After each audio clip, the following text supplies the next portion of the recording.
وہ غالب ہے، دانا ہے۔ عموماً کہا جاتا ہے نا جو طاقت والا ہے اس کو عقل کہاں ہے؟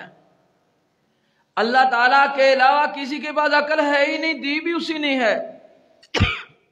اس سے زیادہ پیار شفقت بھی کسی کے پاس نہیں ہے۔ اللہ تعالیٰ کے پاس کتنا پیار ہے؟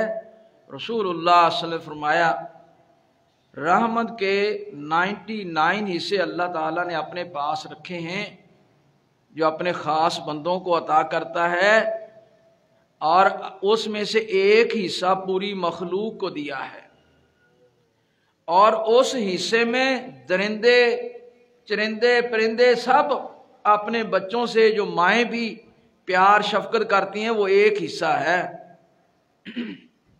اور 99 کتنے ہوں گے؟ وہ کہتا ہے آدم کے بیٹے مجھے کیا پسند ہے کہ وَاعْلَمُوا أَنَّ فِيكُمْ رَسُولَ اللَّهِ لَوْ يُطِيعُكُمْ فِي كَثِيرٍ مِّنَ الْأَمْرِ لَعَنِتُّمْ وَلَكِنَّ اللَّهَ حَبَّبَ إِلَيْكُمُ الْإِيمَانَ۔ جان لو تمہارے درمیان میرا رسول پیارا محمد صلی اللہ علیہ وسلم ہے، اس کی مرضی مانو، اس کے پیچھے چلو، اپنی مرضی اپنے باتیں نہ آگے رکھو۔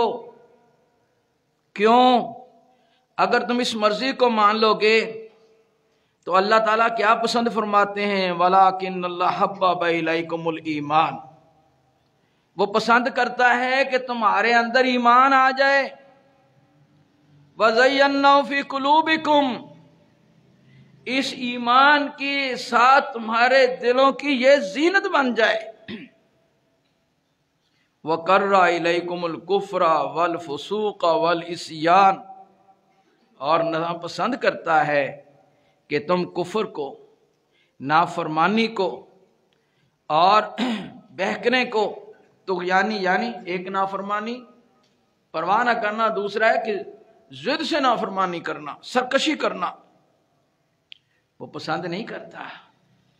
اولئک هم الراشدون، جو لوگ ایمان سے محبت کرتے ہیں اور ایمان کو سنبھالتے ہیں، ایمان والے کام کرتے ہیں، ان کے دلوں میں اس کی وجہ سے نور آئے گا۔ یہ لوگ ہیں، اللہ تعالیٰ فرماتے ہیں، جو راشد ہیں، ہدایت پر ہیں، ہدایت یافتہ ہیں۔ اب ہمیں یہ تو پتہ ہے کہ نماز، روزہ، حج، زکوٰۃ یہ عبادات ہیں، لیکن کبھی یہ بھی سوچا ہے کہ انسانوں کے معاملے میں بھی کچھ حقوق ہے؟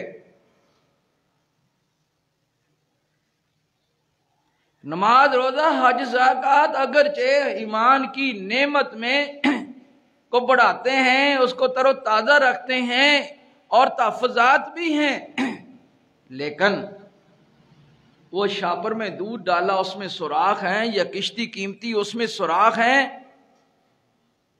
تو یہ نیکیاں اس طرح برباد ہو جاتی ہیں۔ وہ سوراخ کیا ہے؟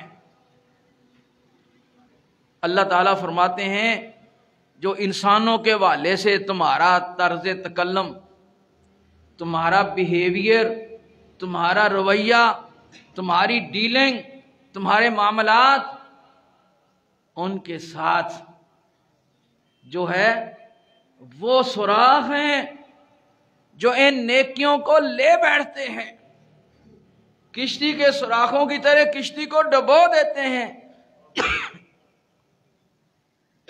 شاپر میں قیمتی شہد، دودھ، خالص گھی ڈالا ہے، وہ سوراخ اس کو ضائع کر دیتے ہیں۔ آئیے ایک حدیث رسول سے آپ کے، یہ میں تھوڑی سی تمہید باندھ رہا ہوں، کچھ باتیں توجہ لینے کے لیے جو اللہ تعالیٰ نے مجھے سمجھ دی۔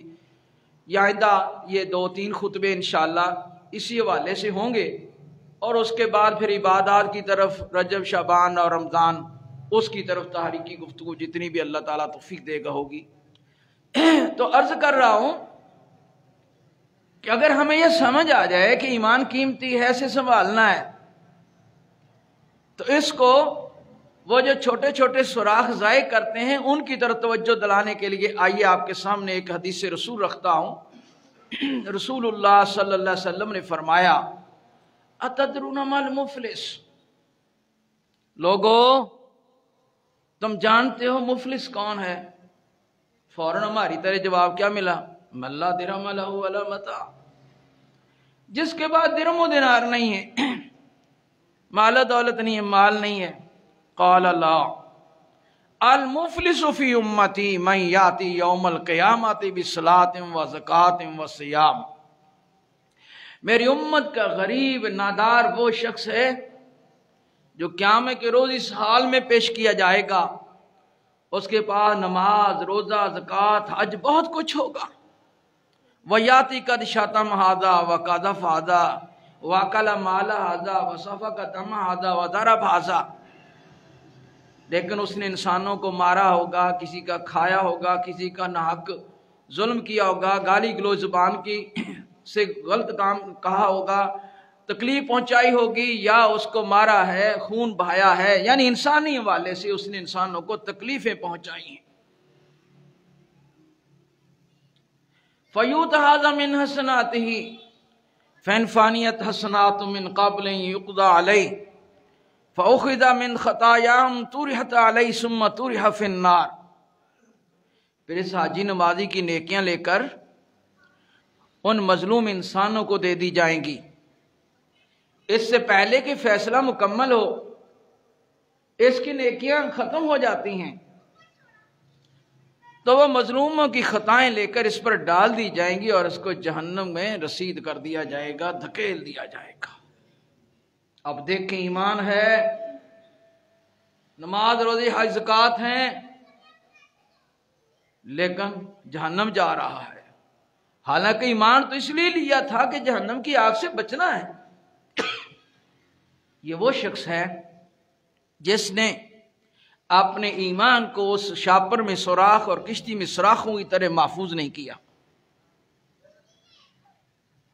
ایک اور حدیث، رسول اللہ صلی اللہ تعالی علیہ وسلم سے پوچھا گیا، حضور ایک عورت، آپ کے سامنے تذکرہ ہوا، ایک عورت بڑی نیک ہے، عبادت گزار ہے، یہ عورت کا نام لیا گیا، مردوں کا بھی ہے، مردوں میں بھی یہ کمزوری ہے، عورتوں میں یہ زیادہ ہوتی ہے۔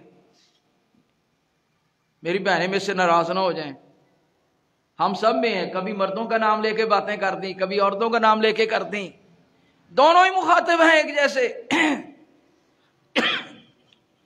کہ یہ بڑی نماز، روزہ، حج، زکوٰۃ، صدقات و خیرات سب کچھ کرنے والی ہے، لیکن انسانوں کو زبان ہاتھ سے تکلیف دیتی ہے۔ فرمایا ہی فی النار۔ دوسری عورت واجبی سی باتیں کرتی ہے، صدقہ خیرات کرتی ہے، واجبی سا ہلکا پھلکا، لیکن اس کا انسانوں کے ساتھ وتیرہ طرز عمل اچھا ہے، انسانوں کو اس سے خیر ملتی ہے، دکھ نہیں ملتا۔ فرمایا ہی فی الجنہ۔ صحیح بخاری شریف میں ہے کہ جنازہ گزرا، پیارے پیغمبر صلی اللہ علیہ وسلم بھی دیکھ رہے تھے، لوگوں میں اس کے بارے میں رائے قائم ہونے لگ گئی، کیا یار بڑا اچھا ہے۔ آپ نے یہ سن کر کہا کام آسان ہو گیا، جنت کا رستہ، قبر میں سلامتی آسان ہو گئی۔ دوسرے کے بارے میں باتیں ہونے لگی، ایک جنازہ اور گزرا، اس کا جو انسانوں کے ساتھ رویہ تھا اچھا نہیں تھا، اس کا تذکرہ خیر نہیں ہوا، میلا تذکرہ ہوا، تو کام مشکل ہو گیا۔ آپ سے پوچھا گیا البر، عن البر، نیکی کیا ہے؟ فرمایا البر حسن الخلق، نیکی اچھا اخلاق ہے، یعنی نیکی کر کے اس کو محفوظ کیسے کریں گے؟ اخلاق کے ساتھ۔